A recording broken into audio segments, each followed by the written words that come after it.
All right, nobody laugh.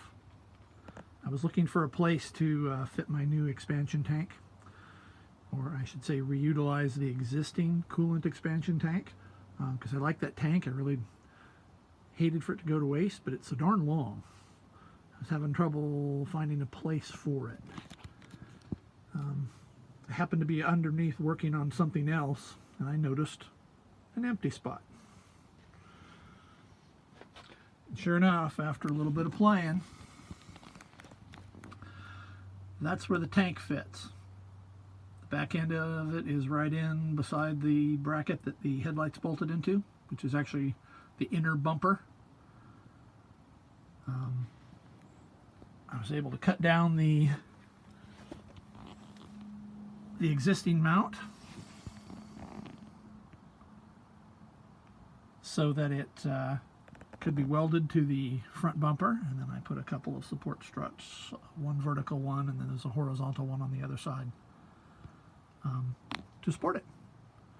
The cab closes down over it nicely. I need to run an extra drain line. I may actually run that overflow line out to someplace I can see, because if it ever purges enough coolant and develops air in the rest of the system to purge enough coolant out to fill this tank, it will start pushing coolant out of that line once the system goes over the pressure cap rating.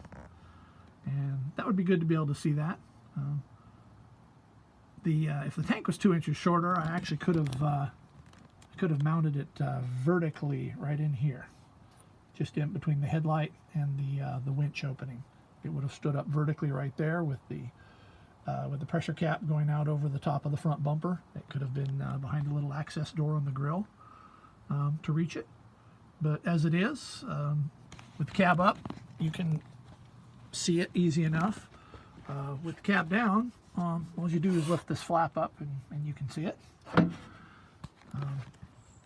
The hydraulic cylinder and the back of the headlight seem to survive okay up there. There's no dents, dings, no trash up there. This mud flap up here seems to protect them pretty well, so I think it'll probably be okay there. I guess time will tell.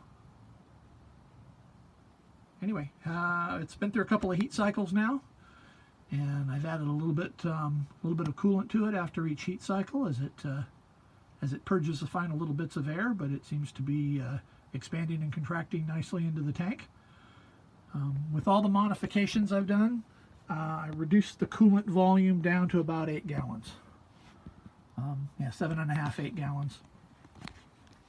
The original volume is spec'd at 44 quarts on an M1078, M1079.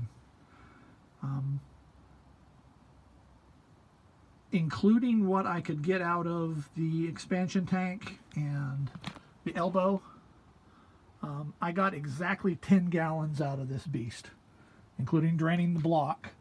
The only place I did not drain was the heat exchanger. I did not drain the heat exchanger, and the only coolant trapped in it was what was ever left. Oops. Whatever was left and could not run into the radiator out the bottom of that line. So I'm guessing there might be as much as a quart, maybe about half a quart in there, and there might be as much as another half quart in the bottom of the radiator tank itself. So I'm going to say 41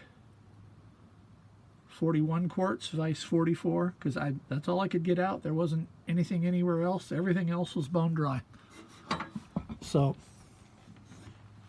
just for future knowledge, I guess. Anyway, have a good day.